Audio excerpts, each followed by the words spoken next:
એક કૂવો છે, એમાં 12 ફૂટ પાણી હોય ને તો 8 ફૂટ દોડવું જોઈએ. 12 ફૂટ પાણી હોય તો 8 ફૂટ દોડવું, તો 20 ફૂટ પાણી હોય તો કેટલું દોડવું જોઈએ? બહુ સહેલું છે. 12 ફૂટ પાણી હોય તો 8 ફૂટ દોડવું જોઈએ, તો 20 ફૂટ પાણી હોય તો કેટલું દોડવું જોઈએ? 10 ફૂટ. 12 ફૂટ પાણી છે તો 8 ફૂટ દોડવું જોઈએ, એટલે કૂવો કેટલો થયો આખો? 12 ફૂટ પાણી છે ને 8 ફૂટ દોડવું પાણી કાઢવા માટે, તો કૂવો પોતે 20 ફૂટનો છે. હવે 20 ફૂટ પાણી હોય તો દોરડાની જરૂર જ ન પડે.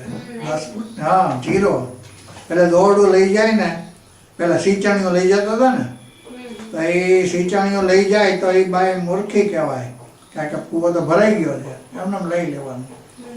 તો 12 ફૂટ પાણી હોય અને 8 ફૂટ દોડવું જોઈએ, તો 20 ફૂટ. ચોમાસામાં કૂવા ભરાઈ જતા હોય છે ત્યારે ન જરૂર પડે. ચાલો, આ પણ સહેલું છે એકદમ.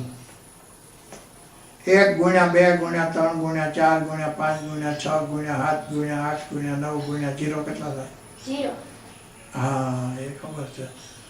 આ સરસ છે. લો, 2 વત્તા 3 નું બમણું વધારે કે 5 નું બમણું વધારે?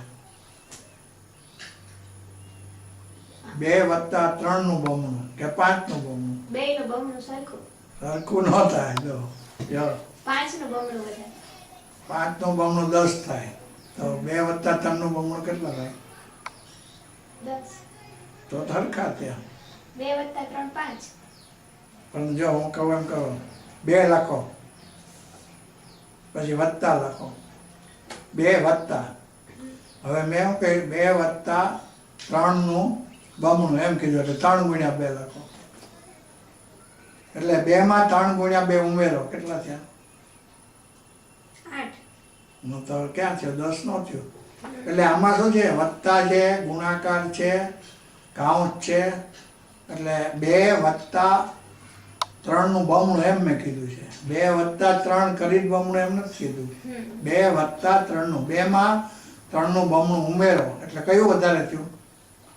5 નું. 5 નું બમણું વધારે થયું. હા.